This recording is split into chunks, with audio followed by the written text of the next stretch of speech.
morning, everyone. On behalf of the Real Estate Board of Greater Vancouver, I'd like to thank you for joining us today for our virtual event, Autoprop, What Realtors Need to Know. You're going to learn a lot today, so don't worry about having to memorize anything. You'll be sent a recording of this presentation in the next couple of days. Now, I would like to introduce our speaker, Jusleen. Jusleen joined Autoprop in 2017 and is now the team lead responsible for managing enterprise licensing of the Autoprop software, while also managing the sales and support team. So please welcome Jusleen.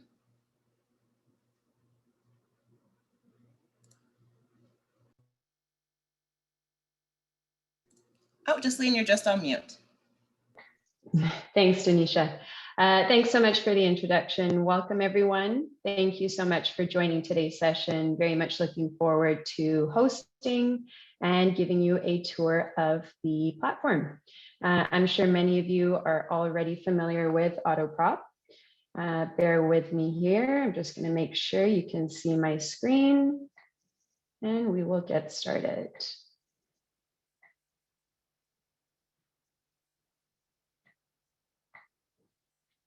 All right. So Autoprop for Real Estate Board of Greater Vancouver members. Let's dive right in here. So in terms of today's agenda, we're going to be going through a bit of an introduction to the system itself. I'm going to let you know a little bit of the Autoprop history, our origins, and how we've gotten to the point we are at today, which is a platform that's been licensed by every board in BC. We're going to have a look at the actual platform itself. So I'll be doing a demonstration of the various workflows available to you as board members. And I would say we'll highlight the most commonly used workflows by board members. We're also going to have a look at the key improvements that we've released over the last year or so. And I'll show you what those look like on the platform so that you can familiarize yourself with them if you haven't yet had a chance to play with those improvements. And then we'll have a look at the Autoprop roadmap. So what's coming down the line here, what we have been working very diligently on for our ABGB members. I'll give you a sneak peek at an upcoming big ticket item, and I'll let you know a little bit about the progress we've made there and where we're at in terms of when we'd like to eventually make it available to you. Okay. We will then end on a Q&A session. Love to hear your questions and answer them in the context of having the platform up in the background. So if you have specific questions about how to use Autoprop, general questions about our roadmap item, more than happy to address those questions at the end of today's session. Okay. So let's keep moving here. So the Autoprop introduction, let's have a look at this here. So we launched in 2014. We were a startup operating out of the west end of Vancouver for a number of years. We were working in a garage for quite some time. What we ended up doing was, we essentially built out the first version of our system that was meant to bring disparate sources of real estate data together into one platform. The idea behind the platform at the time was that we wanted to improve and make more efficient the due diligence process when it comes to real estate.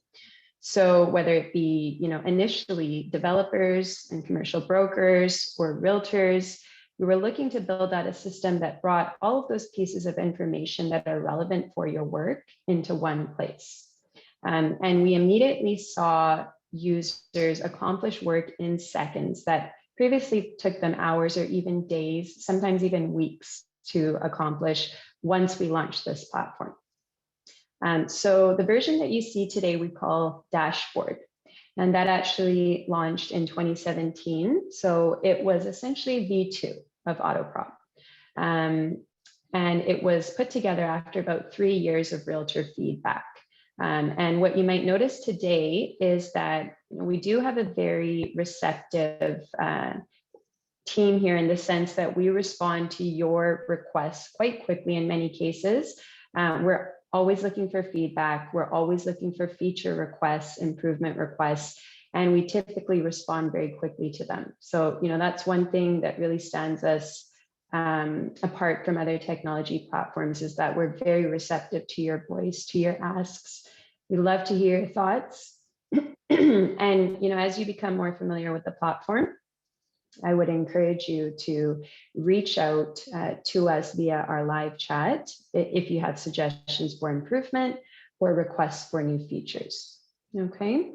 Now in 2019, your board actually licensed all members to the Autoprop platform on a version that we called Medallion. And later that year, the board actually upgraded all members to the full suite. Which is a package of software on the Autoprop system that's very comprehensive and that covers all sorts of workflows from the residential side to the commercial side as well. Now in 2018, we were acquired by the Land Title and Survey Authority, so we are actually a subsidiary of the LTSA for those of you who are not aware. Okay. All right, so let's keep moving here. Now, Autoprop for realtors. So what exactly can the system do for you? Well, Autoprop offers you the ability to create complete and branded reports on any property type in BC. And essentially, once you set default on your reports, it's an instant report that you're creating, which I'm sure some of you are already familiar with. The system enables you to become a neighborhood expert everywhere. So you have access to data across BC. There's no trade area limitations in terms of a lot of the data that we host on our system, including land use information, such as zoning and community plans, development and rezoning applications. So you do have access to this data across BC where the data exists, essentially. You can also complete property databasing in the system. So, if you're on the prospecting side, this is a very powerful tool for that. You can find properties based on certain site characteristics. We also offer third-party integrations in Autoprop, and some that might be familiar to you include Commercial Edge. So you can pull in Commercial Edge comparables in your Autoprop reports for those of you who are subscribing to that service. You can also pull in your Land Title and Survey Authority account, so your LTSA account, and that enables you to purchase title in the system. Super, super handy integrations there. I'm sure some of you are super familiar with Autoprop's live chat as well. So the live chat is available Monday to Friday, typically 8 a.m. to 5 p.m. Pacific Standard Time. And the live chat is a fantastic resource on the system. Again, something that really sets our platform apart from other technology applications you may be using. You certainly get technical support on the live chat, but more than that, you'll also get support that's in a consultative capacity. So, let's say you need help understanding accessory uses or permitted uses within a zoning bylaw. Maybe you're looking for setbacks on a property. Perhaps you want to know what the max building height is. Or you're looking for information on a property, can't quite find the parcel. Maybe you don't have a civic address. Use that chat and our support staff is more than happy to help you on your way with any projects that you're working on. So for those of you who haven't had a chance to use it yet, I highly, highly encourage you to familiarize yourself with the chat. Use it as often as you'd like. We'd love to hear from you. There's certainly no such thing as messaging us too often. And so I do encourage you to make use of that whenever you have questions on the Autoprop system. Okay, so there's a lot that Autoprop can do for you. And as we look at the demonstration, which is next year, we're going to go into some of those workflows that you'd be commonly using on the system. Okay, so let's dive right into that demonstration here. All right, so the Autoprop dashboard. So this is essentially the home page of the Autoprop system. When you log in through Paragon, this is the page that you're typically landing on. Unless you've set your area of specialization to a different municipality, typically you're landing on Vancouver, you are able to change the default map view though to other municipalities as well. Okay. So let's start by examining the land use layers in Autoprop. Now, one of the very, very valuable features of the system is your ability to very quickly access zoning and community plan information in the system. And again, wherever we have access to this data, you do as well. Okay. The other thing I'd point out here is that it's a uniform method of access across BC. Okay. So bear with me. I just want to make sure everyone is able to see my screen. Just confirming, is everyone able to see the Autoprop dashboard? If you could Yes. send a quick, awesome, thank you. Okay, so let's start by looking at the land use layers. Now, how do we access the land use layers in Autoprop? Well, we are looking for the blue circle in the top right corner, this 3 stacked paper symbol right on top. We're going to click on that icon, and that's going to open up Autoprop's map overlay options. Now, on the main page here, you're looking at the layers tab. Okay, and the layers tab will have the land use information accessible.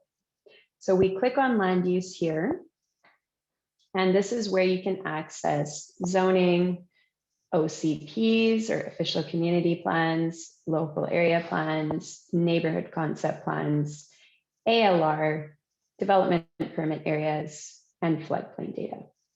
Okay. Now, when you see this symbol here telling you to zoom in, it means that you're too far panned out on the map. And if you try and load the layer, you're not necessarily going to get the information you're looking for. So what you want to do in this case is either double click right on the map, like so, or you can use the plus button in the top left corner here. Okay, so if I click plus, again, that's going to zoom me in, and now I have access to these layers showing up under the land use options. Okay. Now, to actually visualize the information, it's very straightforward. All we have to do is toggle the switch on like so. And we'll give it a moment here. You'll see the layers are loading on the map.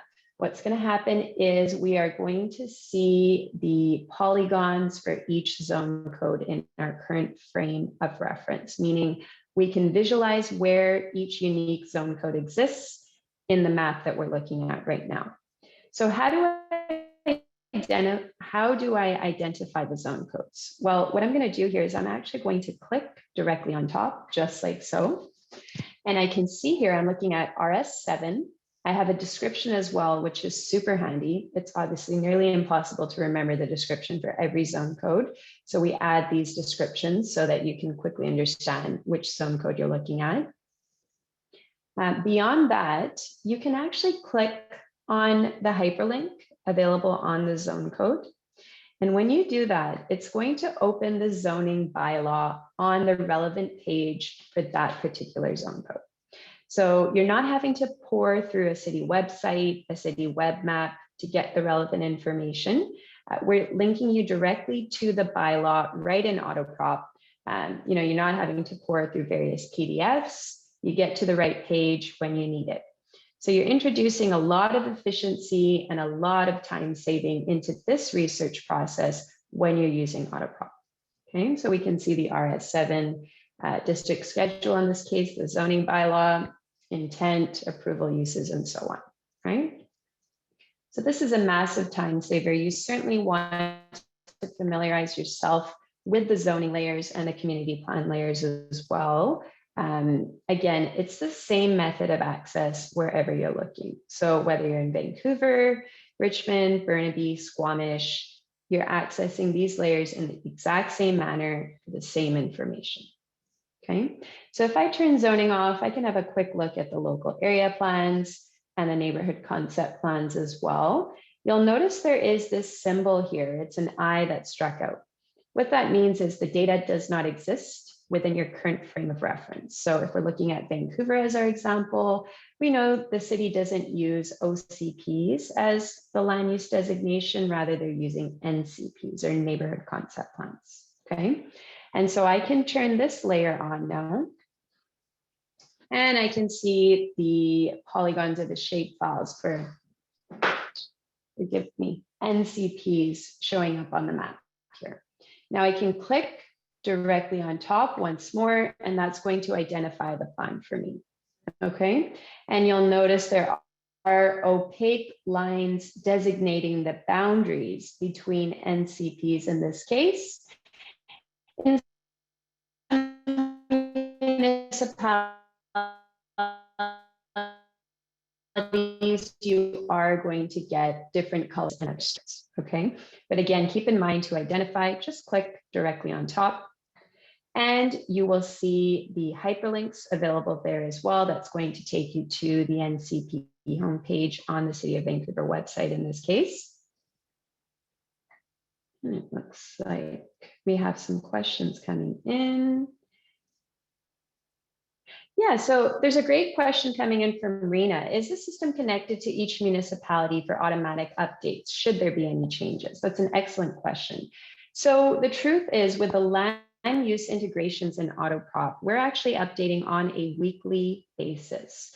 So yes, we're getting the information from the various municipal web maps, but there's a lot of manual work involved here in keeping the information up to date.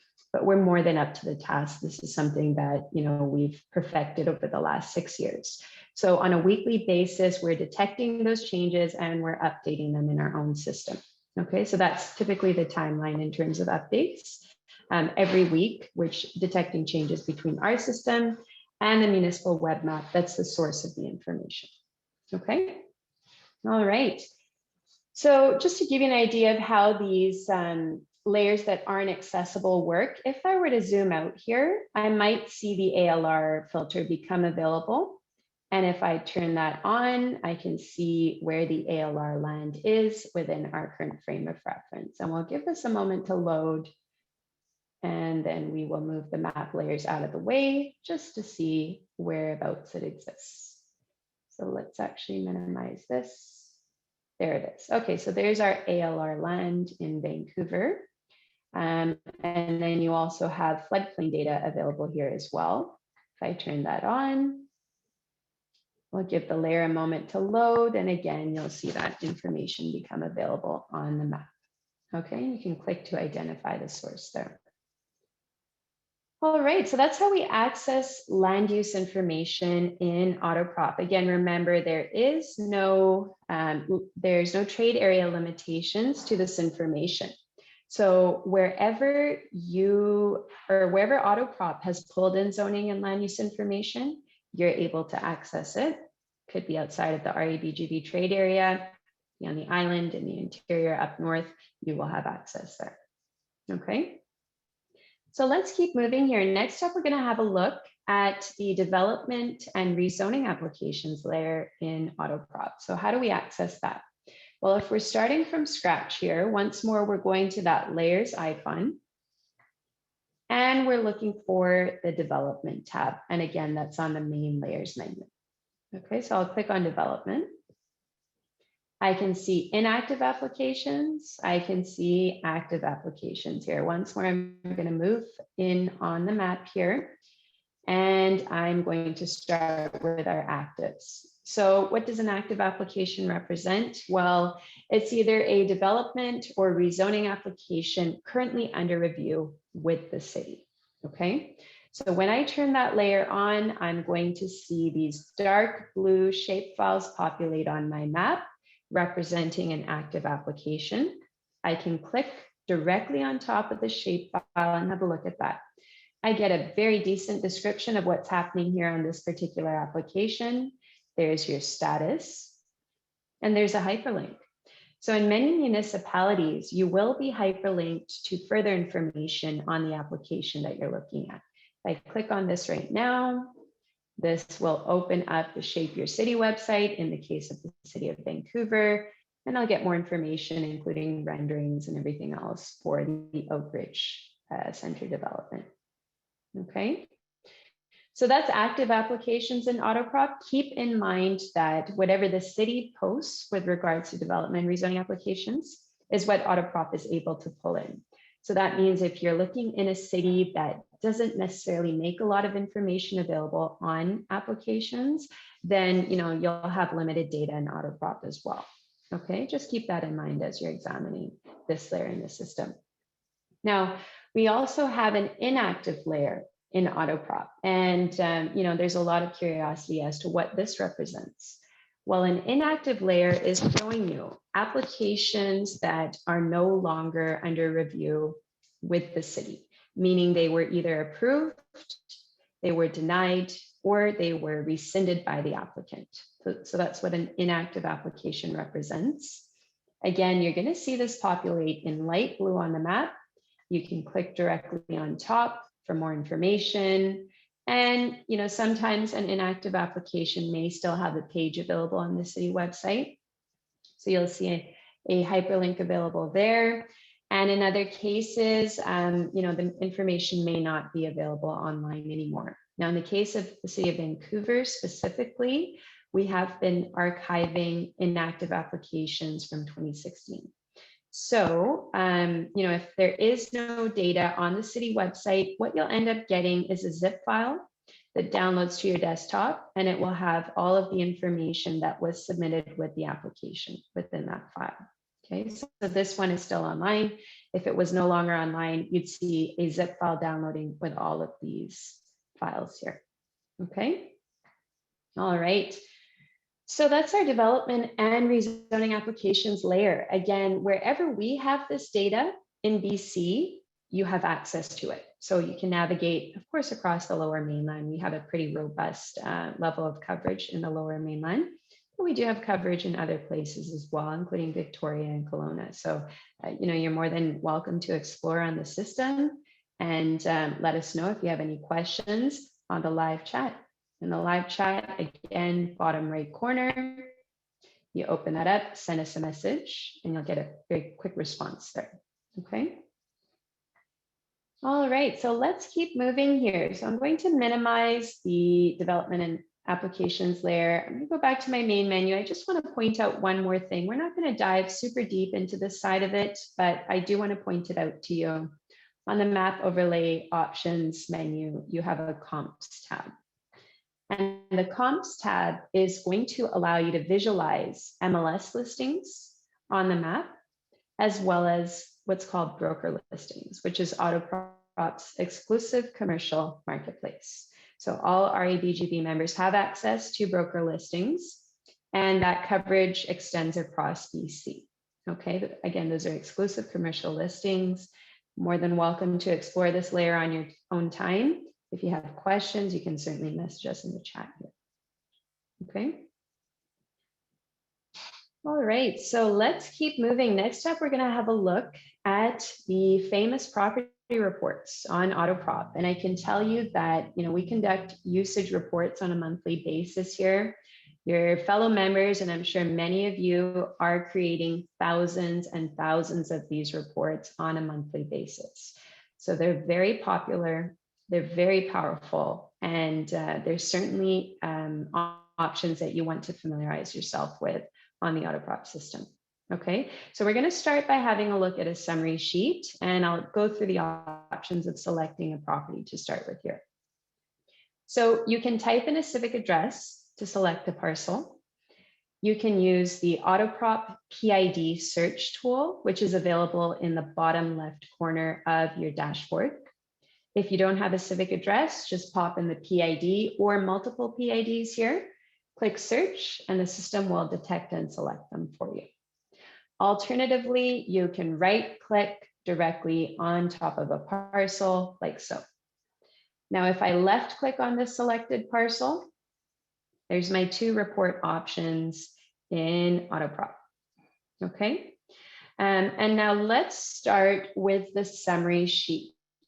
I'm going to click on the summary sheet option here, and we're going to have a look at this particular feature. So what is the summary sheet? Well, this is a quick fact sheet on a subject property. It has a ton of utility. You can use it for general information on a site right in the Autoprop application.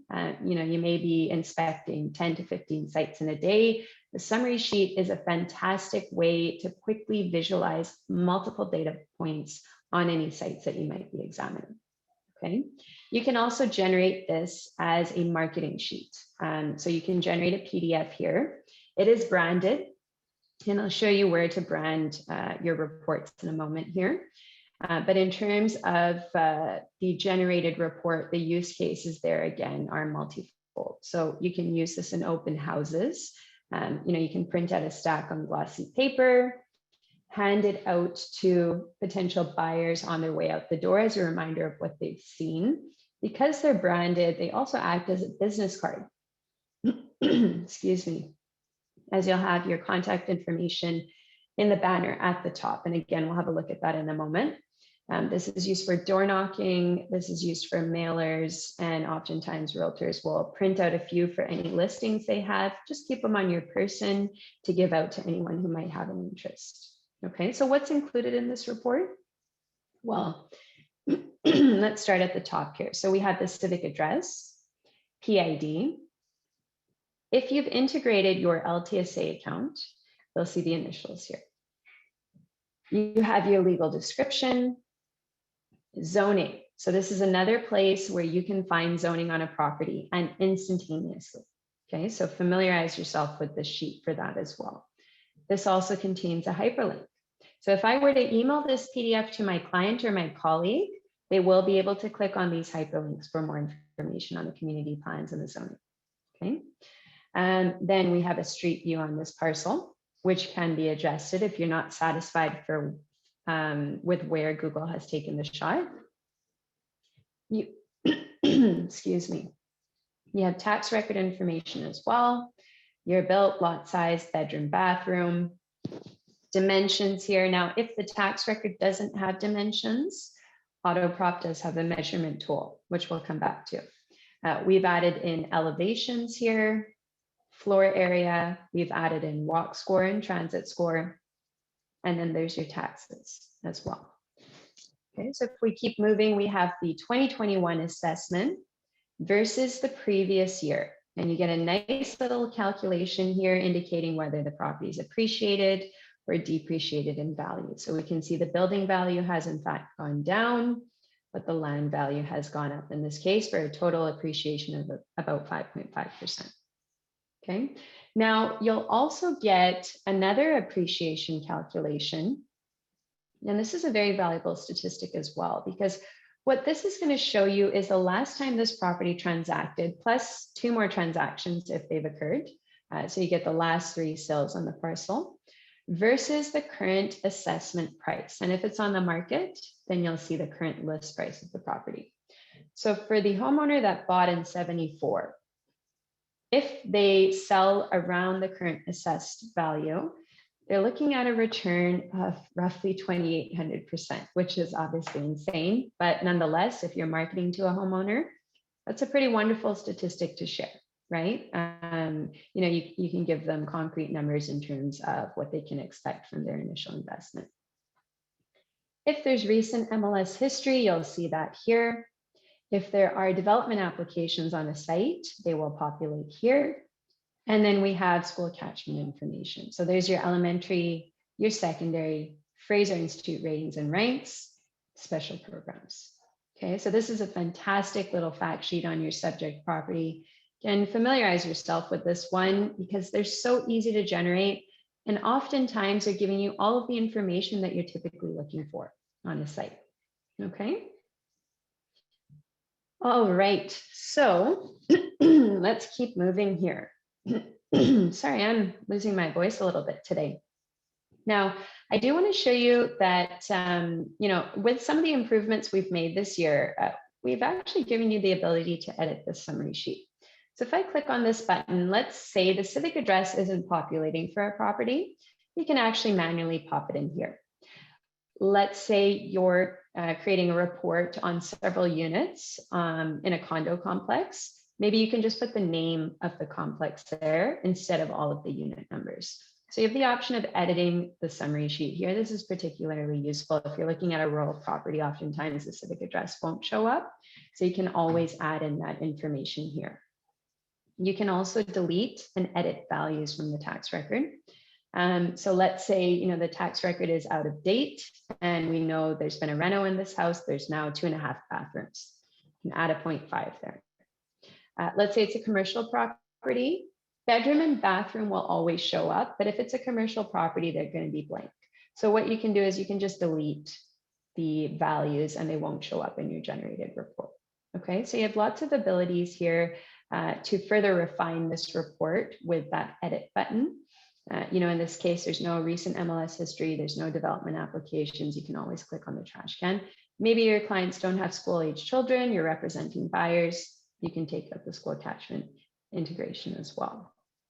Okay, so I'm going to generate a PDF on this one to show you how this is saved and sent to clients. So we click here and once more, and you'll have 3 options. So you can actually email this directly to a client. And that's using the send private link to client option. That's going to open up your default email app on your desktop or your laptop. If you're not logged in, you'll actually end up on the login page and you'll have to log in. Okay. There will be a pre-formatted message there. You can always adjust that. There will be a link to the report. All you have to do is pop in the email address of the recipient and that's on its way. Okay. If you're using a mobile device, so if you're on your smartphone or your tablet, Autoprop works excellent. You can copy a hyperlink. You can text, iMessage, WhatsApp this hyperlink to a client. All they have to do is click on the link and it's going to open the PDF in their browser. Okay. Or you can download a PDF to your desktop or your laptop. Click here and we'll have a look at what this PDF looks like. So as I mentioned earlier, your branding is included and it will populate at the top. You do have to set up your branding, which we'll come back to. You do have a thematic color as well, which is pulled through the rest of your report. And that is your summary sheet. So your quick fact sheet on your subject property. Lots of room for adjusting this report. And again, a multitude of use cases here. Familiarize yourself with this one. Again, there is just thousands and thousands of these created on a monthly basis by your fellow members. Okay. So we're going to keep moving here. And we're going to have a look at the full report next, but I'm going to first show you how to set up your branding on the Autoprop report. Okay, so let's open up the avatar icon in the top right corner. And on that avatar icon, you're going to see the branding tab. So I'll click here. And I'm going to have a few different options available to me in terms of setting up my branding. So I can upload a banner here with custom dimensions. And for that, I recommend a platform called Canva, canva.com. I'm sure many of you are familiar with Canva. Fantastic platform to use.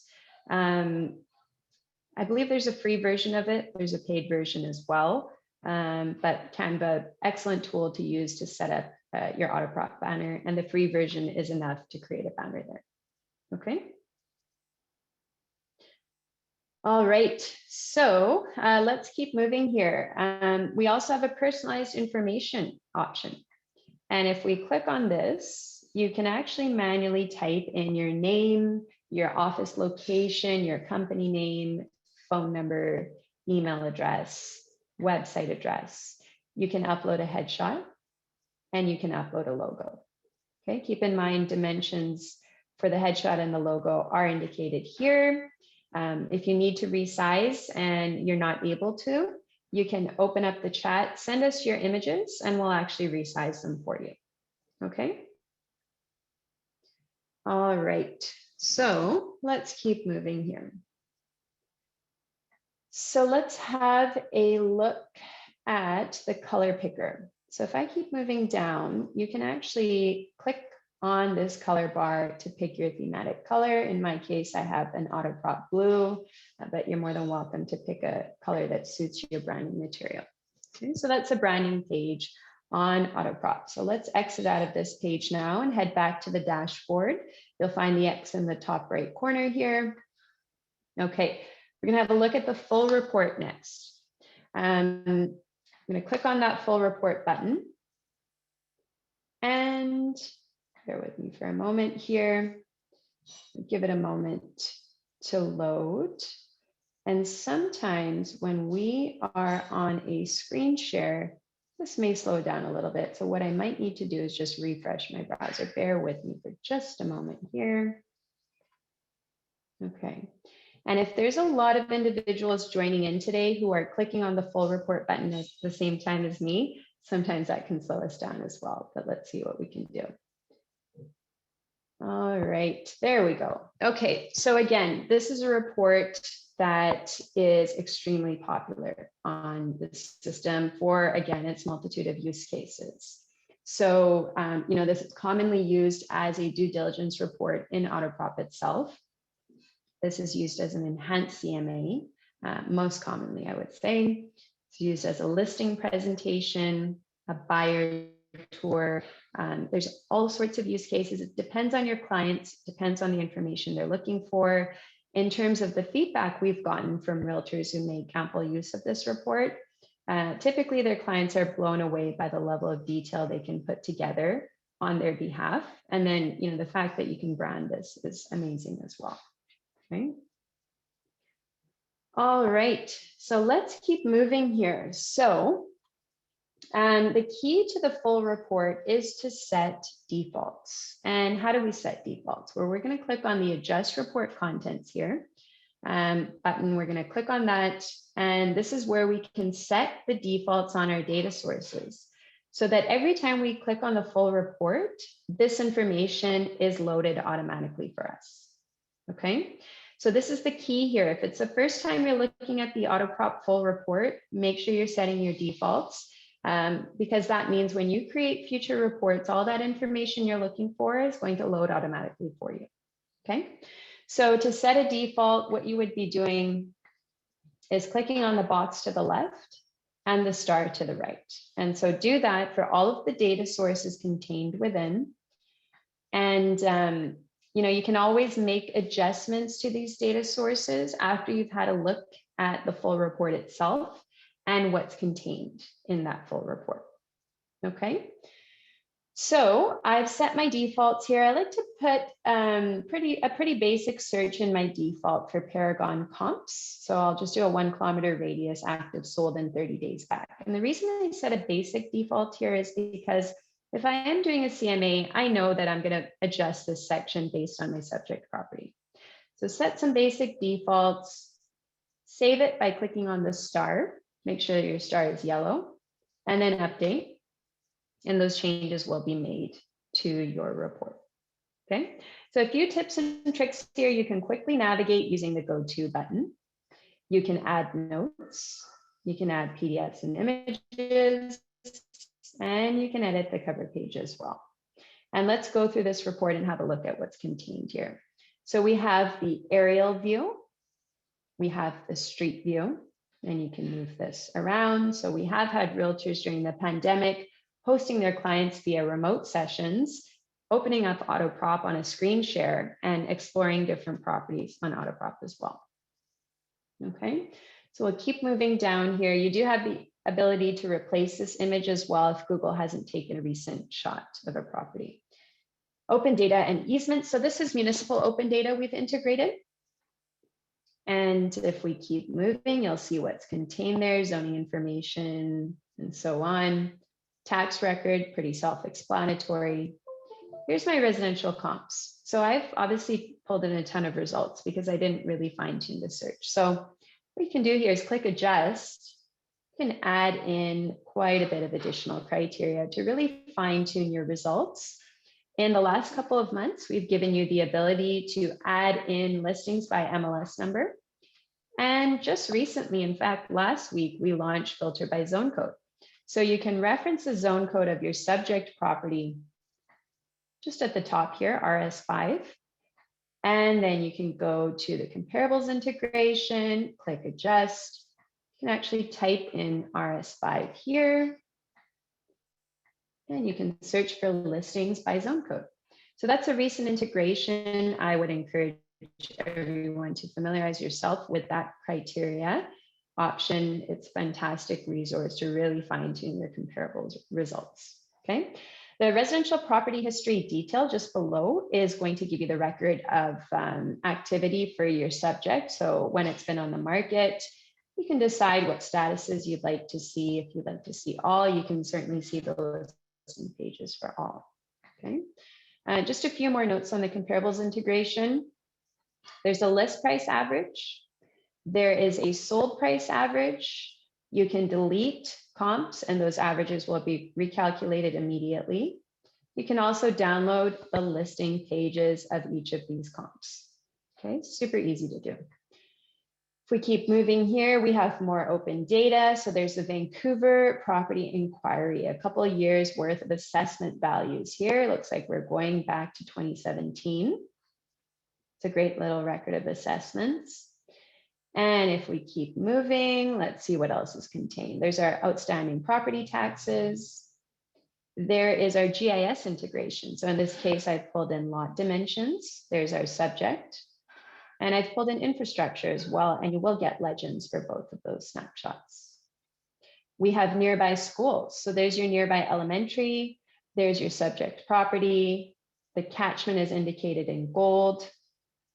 And then you get walking, driving, and transit time from the subject property to the school itself, special programs, Fraser Institute ratings and ranks.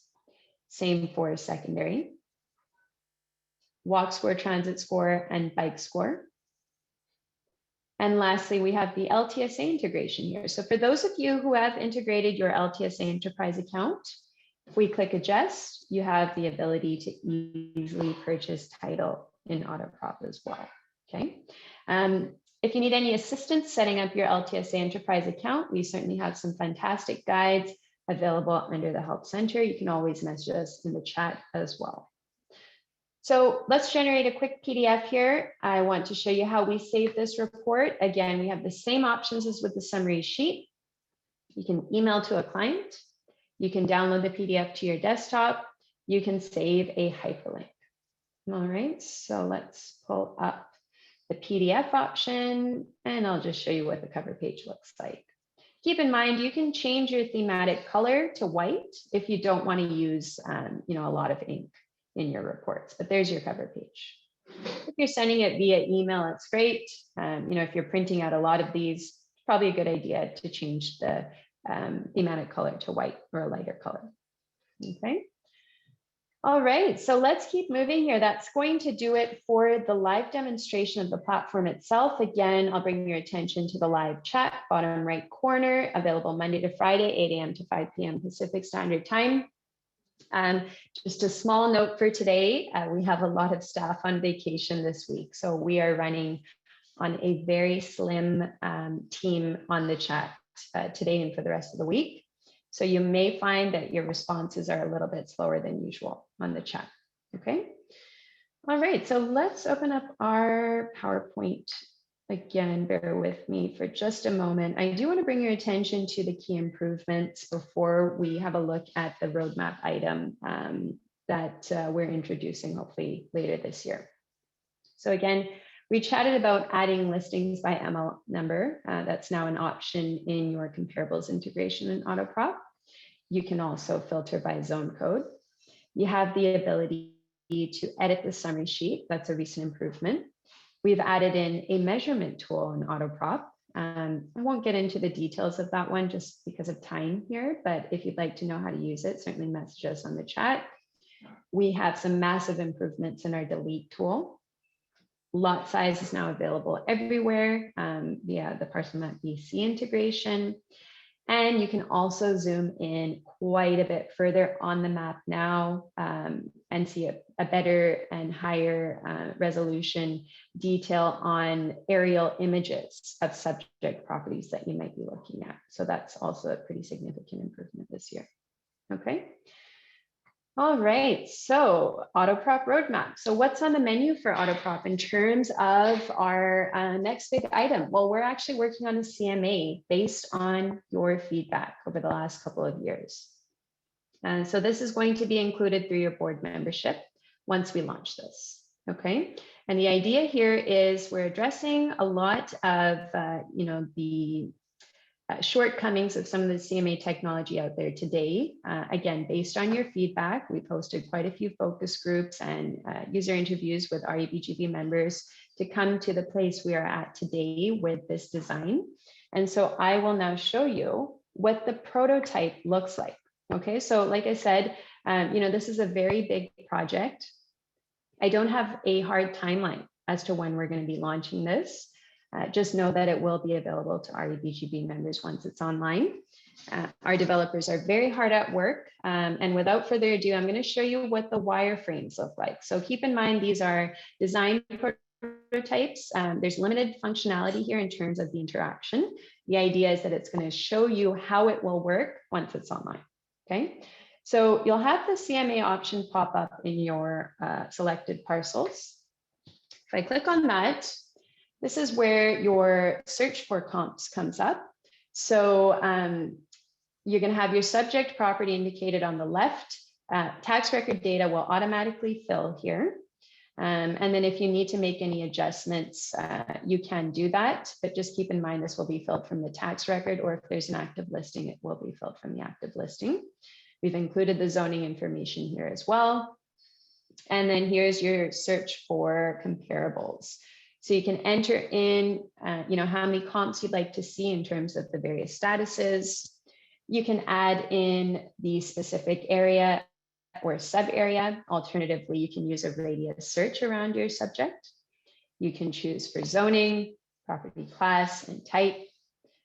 There's your sold price filters, list price filters, search date, lot size, finished floor area, frontage, and so on. So we've included kitchens here as well, as we've had a lot of members request that as a comps integration. The nice thing about Autoprop features is that we are constantly iterating in the sense that we will continuously improve the CMA with your feedback as it comes in. So, this is the starting point, and, we plan on making continuous improvements as the feedback comes in.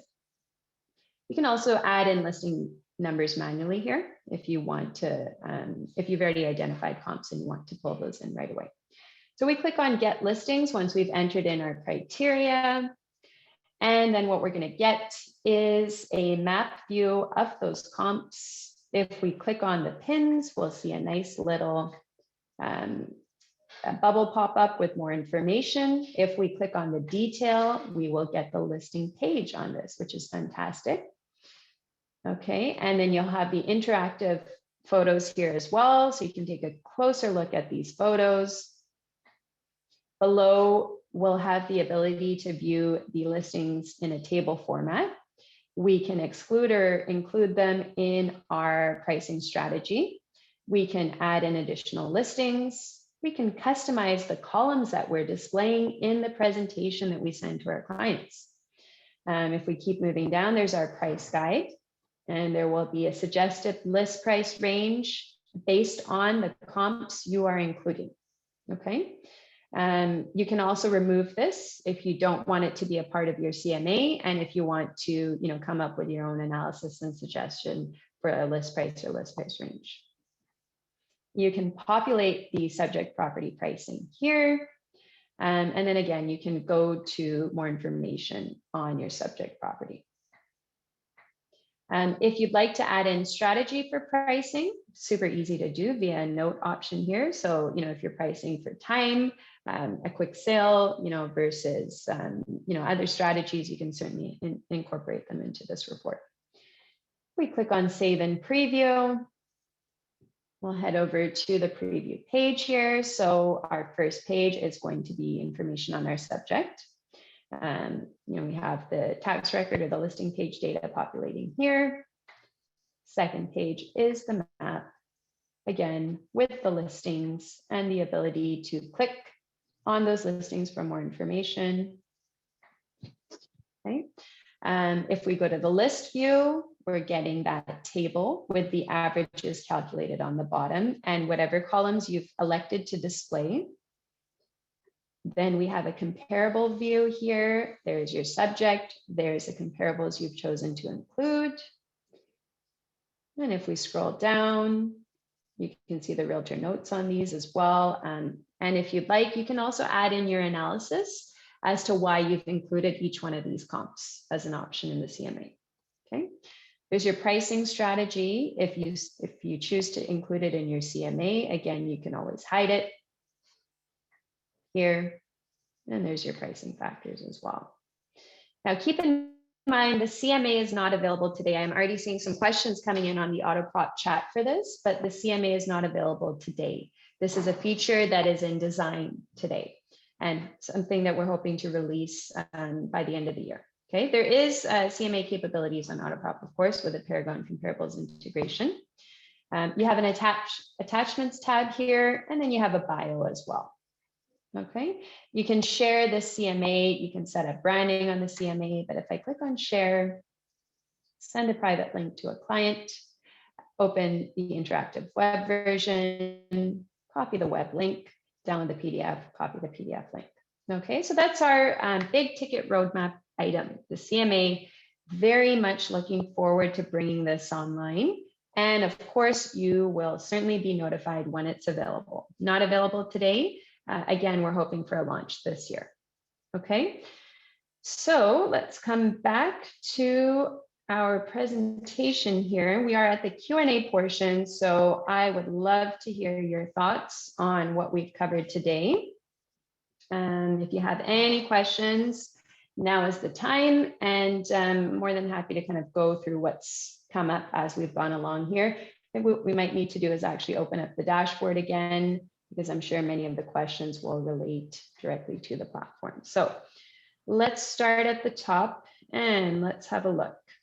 So Jusleen, thank you for the presentation. So two no questions. Mhm. So one was, will Autoprop be available on a app, like a cell phone app, mobile app? Is that something in the works? Great question. So today we don't have an app available. We don't have any immediate plans to create an app either. It will be based on user interest. If there's a lot of interest, then we will certainly make space for it. We have a few items coming after the CMA that, again, are big ticket items that our resources will be dedicated to. But if there is an interest in an application, again, we build based off of user feedback. So what I would say in this case is, for anyone interested in a mobile and perhaps a more simple version of Autoprop available as an application on your mobile device, send us a message in the chat. And all you have to say here is, hi there, would be great to have an Autoprop app for when I'm on the road, when you're out and about, in open houses, what have you.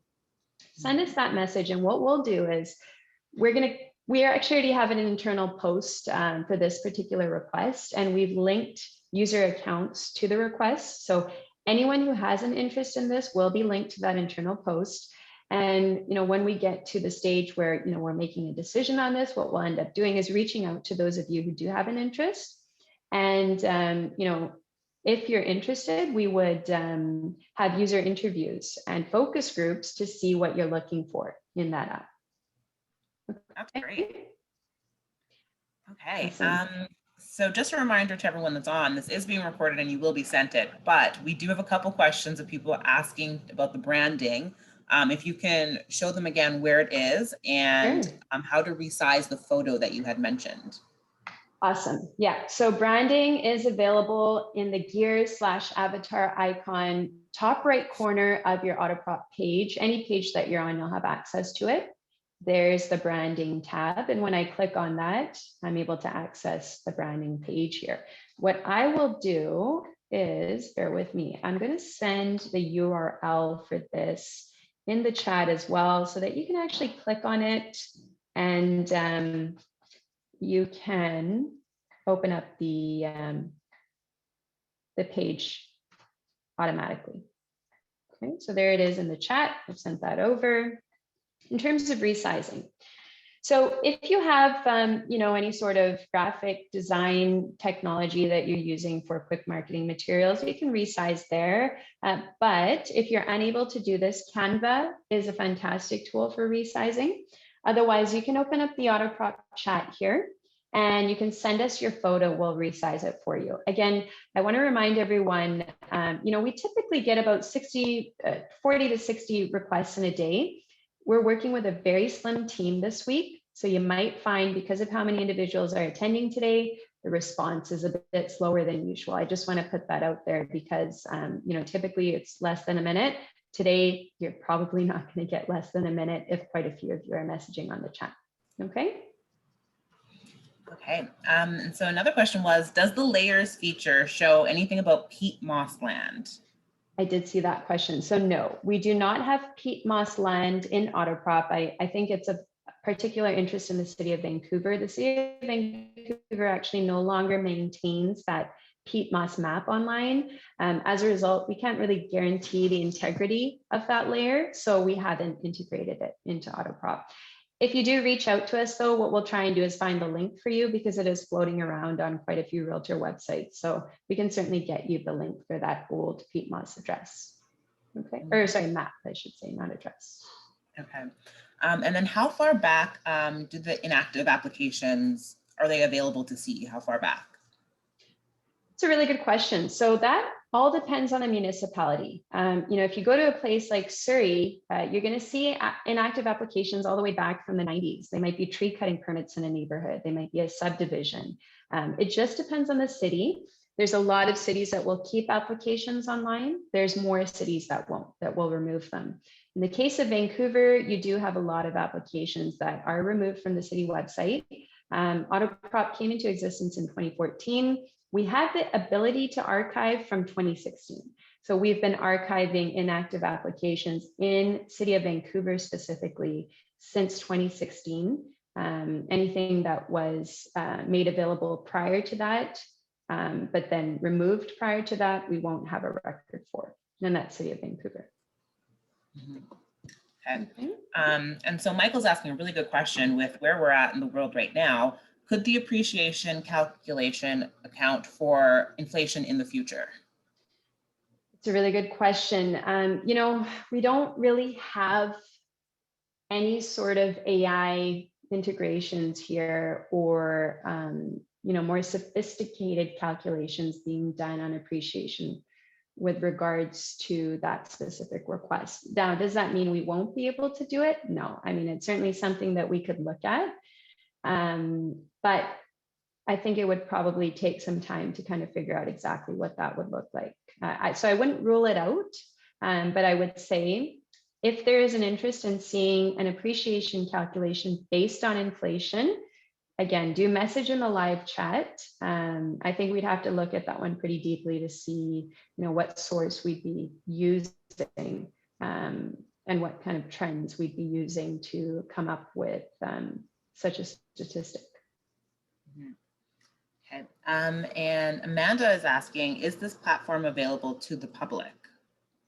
No. So this is a licensed platform only, and your board has licensed this for member use. Otherwise, it's a paid subscription. And, if you are a member of the public, you're not getting access to MLS data in Autoprop, which is obviously a significant difference maker.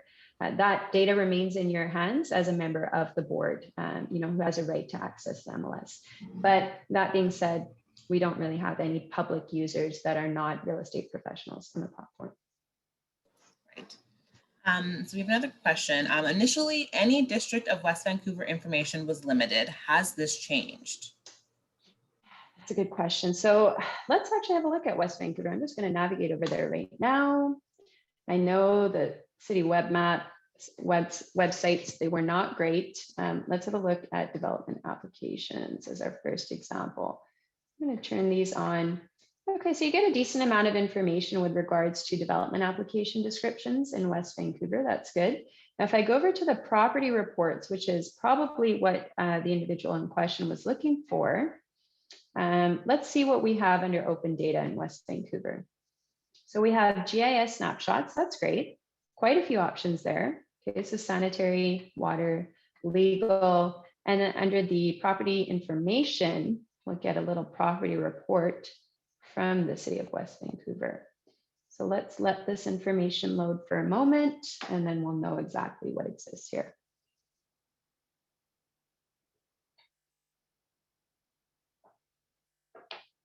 So I'm seeing a few questions about a disclaimer now. Peter, we do have a disclaimer on the summary sheet, and that, we are pulling in sources of information that are not our own. They're not Autoprop information. It's municipal data, MLS data, et cetera, being pulled into our system. So we do have a disclaimer on the summary sheet, but I think what we have in store here is a disclaimer for the full report as well. So again, if you'd like to see a disclaimer on the full report, send the request in our chat here. So just a quick look at Westbound GIS. There is your snapshot. And yes, this is the improved version. So it looks like we have made some strides here, which is great. There's all of your GIS snapshots. And there's your property information report with a couple of years again worth of assessment history. And again, in West Vancouver, you do have land use information as well. So you have your zoning, you have your OCPs, your DPA, and your floodplain data as well. Okay. Now there's some interesting questions coming in here. I'm seeing is the year of the property being, or sorry, the year built of the property and the square footage. Now, to answer your question, that information comes from the Paragon tax report. And in turn, the tax report is getting information from BC Assessment. So that's kind of the chain of data in terms of how it ends up in our system. It's the tax record that's showing you the year built.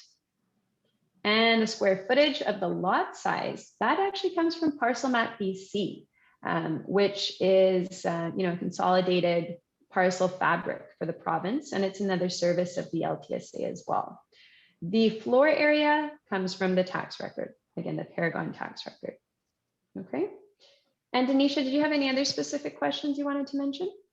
Yeah, so it's nice that you mentioned the lot size, because we do have someone asking who is responsible for the accuracy of all the information. So like, where is it being pulled from? Like, how can they verify that everything that they're getting is accurate? Yeah, I mean, that's a great question. We don't, we ourselves will not confirm the validity of the data. We are a conduit of information. So again, what I'm mentioning here is the fact that many of these data sources you're seeing are coming from the Paragon tax record. So whatever shows in the tax record is going to show here. This is coming from Parcel Map BC. Whatever shows in Parcel Map BC is going to show here. This comes from Walk Score. If it's on Walk Score, this is what you're going to see on the Autoprop account. So, that's why we have the disclaimer there. We always encourage, full due diligence on the site, but in terms of the validity, we do not, maintain the data in terms of, well, I should say we're not the source of the data. We certainly maintain it, in that we're, updating whenever the information is updated from the source, but we're not essentially the host of the information. We're more like a medium of the data. Does that make sense? Yeah. Mm-hmm. Okay. So another person is just looking for a demo of regarding the rectangular selection tool. This tool has a limited area size. Is there a way to increase the size? Yeah, that's a good question. So you're right in that, yes, it does have a limited area size.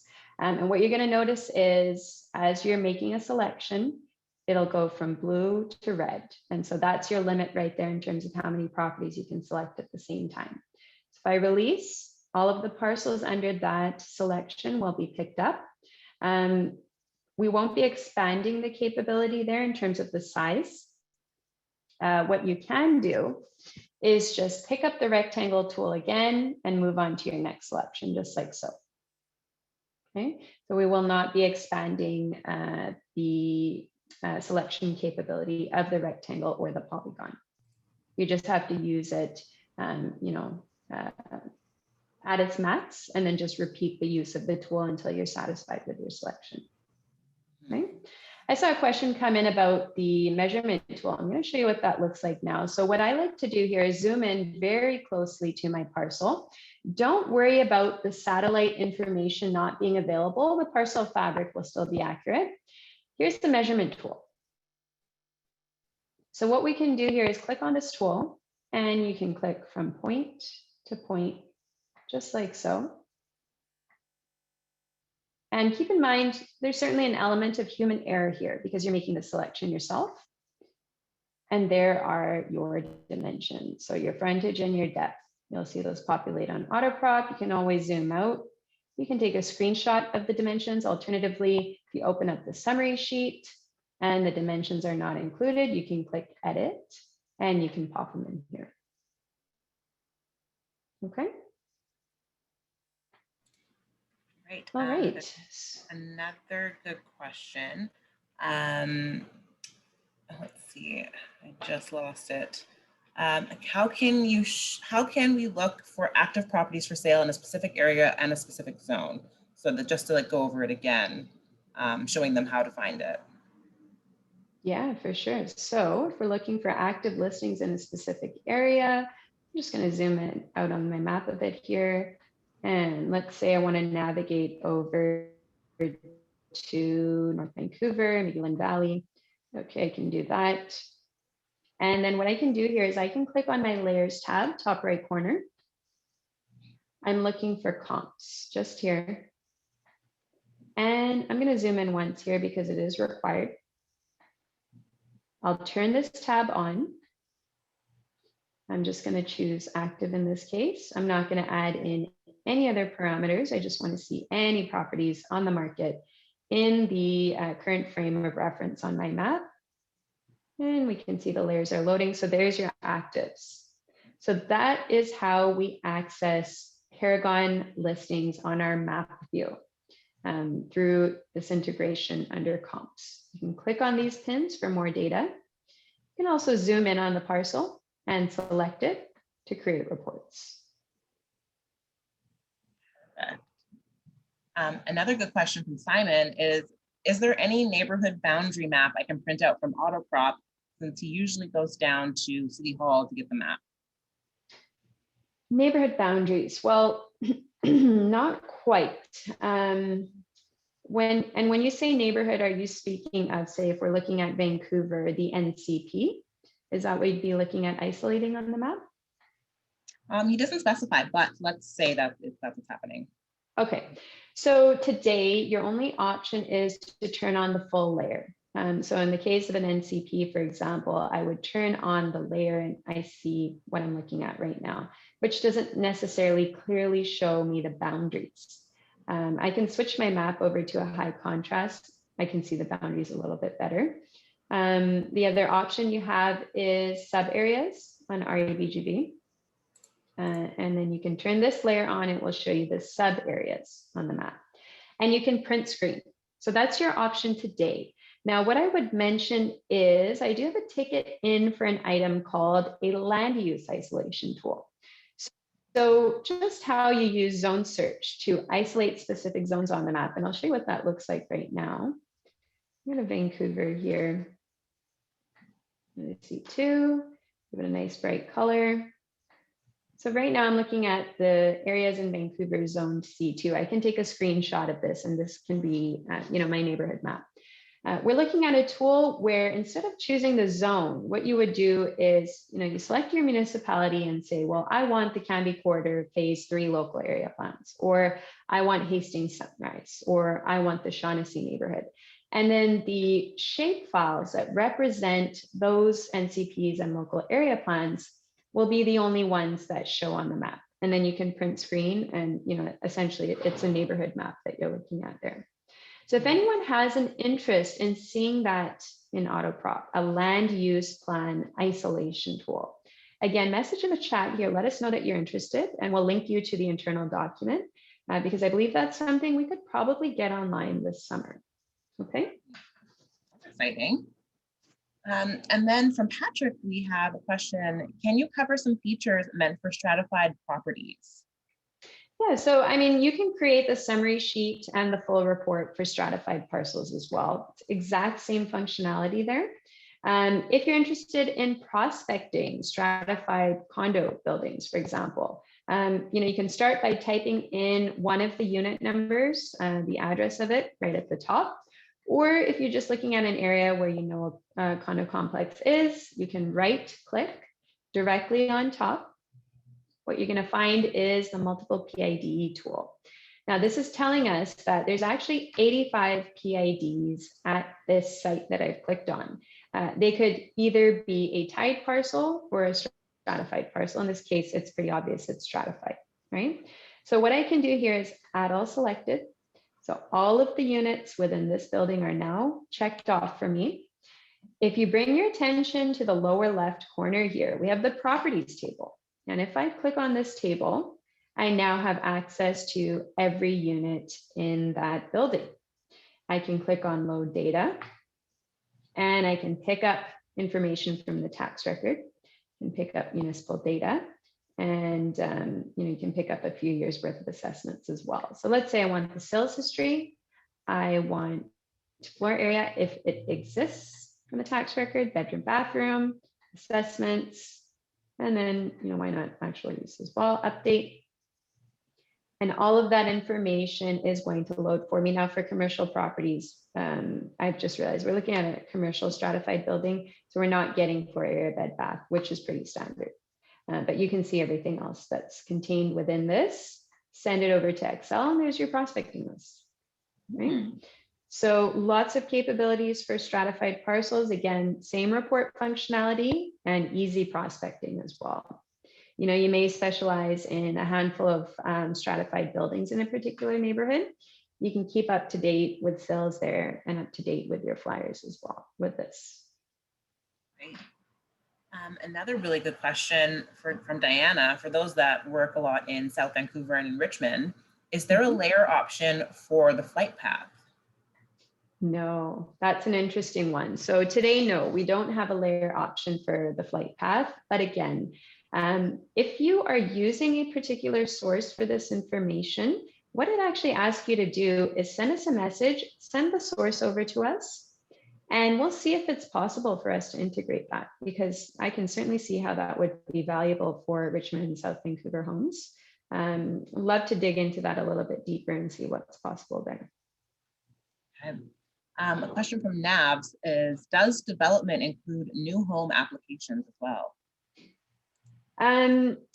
Gosh, that's a good one. I don't believe so. No, if a municipality is including new home applications in their development and rezoning application section on their city web map or city website, then you would see it. But I believe in most municipalities, that's not the case. In fact, I can't think of any municipality where you're seeing new home applications in that layer.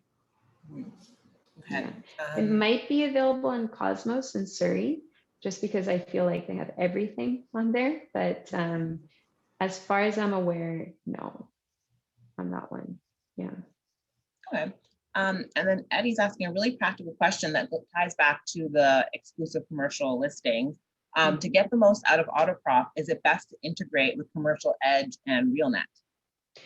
It's a really good question. I mean, if you're on the commercial side and those are valuable tools for you, then you absolutely should be integrating those into Autoprop, because what you can do is you can actually pull comps or comparables from Commercial Edge and from RealNet within your property reports on your commercial property. So if I click on the full report here, and if I click on adjust, I would see RealNet and Commercial Edge as options if my credentials have been integrated.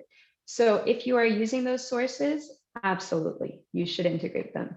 And the way you integrate is by clicking on the gear/avatar icon.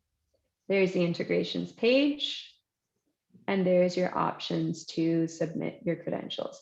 NHS Live is also an option here, and that is the new home source by Urban Analytics. That's specifically for multi-family projects, not single family detached, coverage in the Lower Mainland. There's a transactional integration here as well, so you don't have to be a subscriber, but that's currently down as their website is undergoing some changes right now. Okay, but this is where we would integrate your RealNet and your Commercial Edge credentials in order to pull commercial comparables in the full report. And then another question for commercial is, someone's asking, can we also search for active and sold listings for commercial properties, including properties that are for lease and have been leased?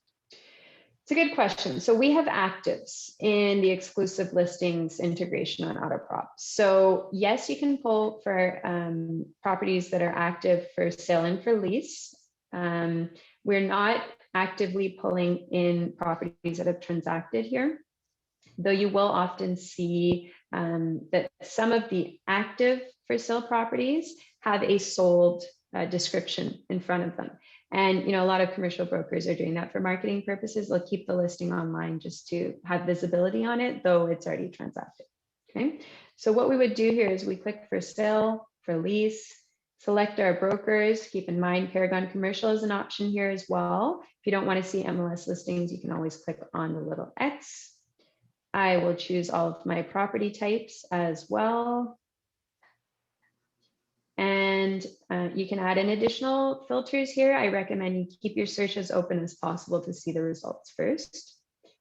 We click search. We're getting a ton of exclusive listings, plus Paragon listings populating here. For the purposes of this demonstration, I'm just going to take out the MLS listings, and that'll shrink down a little bit for us here. Okay, so if I go to my table in the bottom left, I can get an instant export of all of these exclusive for sale and for lease. That's 273 comps just in my current frame of reference. Now, if I zoom out, I can actually pull in even more. If I zoom out here, you'll see my layers are loading. Okay, so there's a wider net that I'm casting. And let's see how many comps I get with this, just over 800. I can export all of these to Excel. These will be links to the listing page. So if I click here, I'm going to head over to Cushman & Wakefield's page for this particular exclusive listing. And this is an office for lease. And there we have it. Okay. And so again, if you export this, all of these will contain these links. And then there's your type. You can always categorize by type. And then there's your lease rates. Oftentimes you'll have that included as well. Sometimes you'll need to contact for the lease rate. Okay, so that's what the broker listings integration looks like. On the map, you can click on the pins and head over to the links from here. See the description. If you see these circles, it's indicating multiple listings in close proximity. And we do that so that your map looks cleaner. So if I click on this, for example, there will be 3 listings that split out. And if I zoom out, it's going to show me where there's double-digit listings in close proximity, and triple digits will show up in orange. Okay. I hope that answers our question on broker listings. Yes. Uram has a question. How would you find older properties that have not been renovated? There's no specific search for that, unfortunately. You would just have to manually select parcels in Autoprop. What might be an indicator is if you pick up a property and look at the summary sheet and then have a look at the improvement value. Actually, sorry, we'd go to the full report for this or the properties table. So, you can pick up several properties in what might be an old neighborhood. Shaughnessy, we know, has a lot of older properties. So let's use this as an example. Pick up these properties. I'm going to head over to my properties table and I'm going to click on load data. And in this case, I'd be looking at the improvement value. That might be an indicator of the building value, because we're in Shaughnessy, it's probably going to be pretty high, but if you're seeing something like $50,000 and under for a property, then you can make an assumption that maybe renovations have not been made on that site. Okay, but there's no specific search for non-renovated properties. You do have to kind of select the parcels, look for specific data points to paint a picture on the site. And then does Autoprop show all social housing buildings in Vancouver? Or is there a way to show that? Yes. So in Vancouver, we do have this data. We don't have it elsewhere, but I'll show you what that looks like. I'm going to clear out my map here, zoom out a bit, bear with me. I'll get rid of my C2 zones as well. So how do we access social and actually heritage as well? This is a good time to showcase that layer. Layers icon top right. Under places, there is our non-market housing, so social housing. Turn that on. and you'll see these pins pop up on the map. And where available, you'll have these hyperlinks that will give you more information on that particular site. Okay, so that's how we can visualize non-market. And then there's your heritage properties as well. Vancouver specifically, you have the data and they will show up as these kind of lilac shaded polygons on the map. And then Ricky is asking, oh no, Marina's asking, is it possible to save a report and come back to it later? So that's a really good question that we actually get very often. And the truth is that if you've set defaults on Autoprop, you don't necessarily need to save reports internally here, because each time you load a report, that data will load fresh for you, right? And with the points that you're after. So, where you might want to save properties, maybe, you want to save a collection of addresses, you can certainly do that. But we're not going to hold outdated data on our system. So if you generate a report today that includes, the current active listing page for a subject property, for example, if you were to regenerate that report in a couple of weeks and it's sold in the meantime, then you're going to see that the listing page is reflecting that it's sold.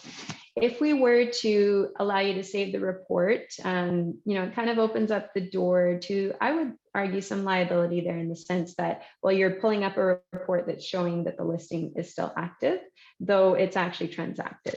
So that's why we don't save the actual report that you've generated on that day. Rather, what you can do is you can save the address and come back to the address if you'd like to create a report, that's current, I should say. But we do recommend that you generate PDFs every time you create a report, because then you have the historical record as well, right? So you can create a report today on a parcel. Maybe in a year, you'll come back, create another report and see that the property's changed hands, and you'll have the new title integrated with that report, right? So yes to saving addresses, no to saving the contents at the time that you've generated them in Autoprop. I hope that makes sense. Okay, so then this question might tie in, or you may have answered it, but from Ivy, they're saying, if I select multiple properties, how do I produce report summary for multiple properties? So the summary sheets and the full reports are designed for single parcels, single PIDs. There are some tips and tricks where you can represent multiple units or multiple sites in one report.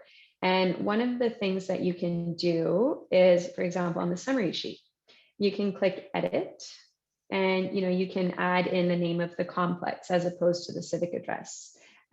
You can represent specific information in the bedroom bathrooms. Maybe you want to say there's one floor plan here, one bed, one bath, something like that. You can delete the values that would represent an individual parcel. So you can certainly, make some customizations, but I should say that the reports are designed for individual PIDs. Customization in the report is required to make it a more general report that would, be capable of representing multiple units. Again, what's happening right now, when I click full report, I'm getting some error messages coming up. And, we don't get this often on Autoprop. Truthfully, we'll get it if we're having a presentation like this, where there's 500 people online. You're going to get a pretty large amount clicking full report at the same time. And that's why, we occasionally see this error message in today's session, just so everyone knows. Oh, sorry, Denisha, you're just on mute. Yeah, so I'm getting quite a few questions on if it's possible to find court order sales, estate sales, pre-sales, and how to do that. Is that possible? Yeah, so there's no specific filtering option. Court ordered sales, if it's on the MLS, you'd search it just like any other listing on the MLS. Pre-sales is available through the NHS integration for multifamily projects. Again, unfortunately, the NHS integration is down today. Again, their website has been undergoing quite a few changes this year, so our integration occasionally breaks. I don't have a timeline yet because I literally just reported it before we started today. But with the NHS store, you can map out multifamily projects around a subject site and purchase project summaries, which would show you typically minimum and maximum price per square foot on each floor plan. You get amenities, finishing information, you get actual floor plans there. And it's a transactional model integration. So the project summaries vary in price from $5 to, I believe, $20. If you subscribe to NHS Live, then you can pull unlimited project summaries according to the territory that you're subscribed to. Okay, and another good question, will technical information be available about a property as built plan services, like water and sewage, etc.? Yeah, so again, depending on the municipality, you will have an infrastructure snapshot in the full report. So if we open up the full report, so I'm going to try this one here, click on the full report, and we'll let that load for a moment. If I click on adjust report contents here, under GIS, infrastructure is an option. So I can click update. I can also include my property info here, my tax and utility balances as well. Sometimes those open data sources will have some more information on what's connected on the site. But let's see here. I can scroll down through this. And let's see what we have included. Okay, so you can see, yeah, this is, okay, so you can see here what's being taxed. And then if we keep moving, let's see what else we have. Under the infrastructure integration,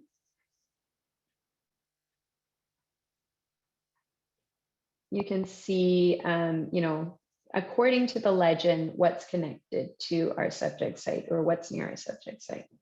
It just depends on the municipality and the type of open data they have available there. There will be some communities where in the municipal open data report, you'll see whether water is connected or sewage lines are connected. It's typically indicated by a 1 showing in the menu next to those rows, I should say. I can't think of a concrete example today, but it varies. It depends on the municipality, but the infrastructure map can be helpful in these scenarios, I would say. Okay. And then for our last question, there's actually a couple of people kind of saying the same thing, is that they're new to the industry or they're new to Autoprop. Can you recommend the best way to use these tools effectively, or where they should go to find out how to use these tools effectively? Is there a brochure, stuff like that? Absolutely, yeah. So your best bet is to sign up for Autoprop's weekly webinars. And we host those every Thursday, barring a holiday. In the case of next week, it's going to be Canada Day, so we won't be hosting on July 1st, but every Thursday, 10 a.m. to 11 a.m., different topics each week, each unique session valid for 1 PDP hour for self-directed learning, free to attend, a fantastic opportunity to get up to speed on the various workflows available to you. And for those of you who are new members, I encourage you to start with the reports guide, which will be on July 8th. That's an excellent starting point for the platform. So if you are able to make that, I would encourage that you sign up. The link is in the chat there.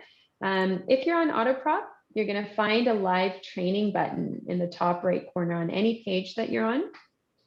The registration link is also available here. So if I click on this, it's going to open the registration link.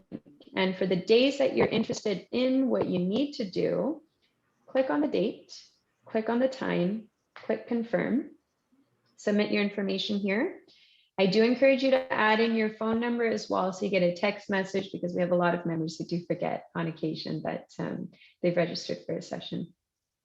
Okay, but this is certainly your best bet in terms of getting up to speed. These are very interactive sessions. We host Q&A throughout the duration of the actual tutorial.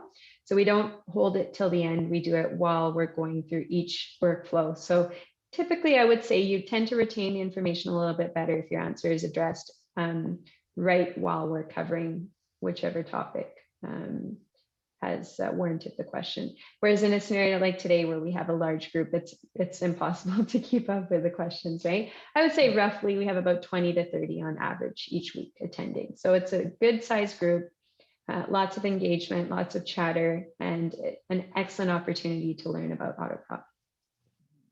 Wonderful. There's no limit. Yeah, there's no limit. You can attend as many as you'd like. You can repeat sessions. And we do have a lot of repeat members, which is great to see. So, yeah. So then for Karen, I believe the website that was mentioned before is Canva, that's CANVA, yeah. for creating banners, and they have a lot of great templates you can use. And also Amanda, who's asking, please add a layer for railroads as well. I'm assuming they should go to the chat area and the help and then submit it. And then I believe you'll have someone get back to you or create a ticket for you. Yes, exactly. Yeah. So again, I want to apologize to everyone who might be messaging us today. You know, I'm sure many of you are familiar with the chat and how quickly we typically respond, but we are running very short staff this week. So you will experience a bit of a slowdown in terms of our response. Well, perfect. So we're getting an onslaught of people saying great presentation. It's very helpful. They've learned things that they didn't know before. Awesome. So that's pretty amazing. We're very happy that we could have you Jusleen on and help everyone figure out some more tips and tricks for Autoprop. Awesome. All right. I'm so glad to hear that. I certainly hope this session was informative for you, and I thank you all for joining. We had a massive group today, which was amazing for us to see. You know, it's heartening to see the interest in Autoprop. And we'd love to see you online. We'd love to see you in the live chat. And hopefully you're able to attend some upcoming webinars on those Thursday 10 a.m. sessions. We'd love to see you there. Great. So yeah, thank you to the over 500 of you that showed up today. And thank you, Jusleen, for taking the time for this presentation. It was definitely very helpful.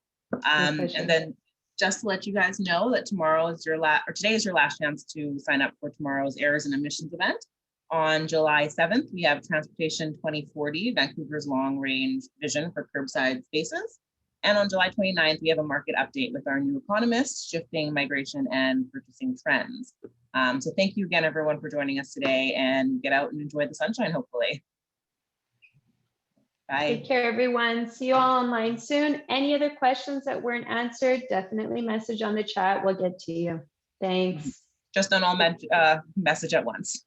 Thanks, Tanisha. Thanks for setting it up. Take care. Thank you. Bye.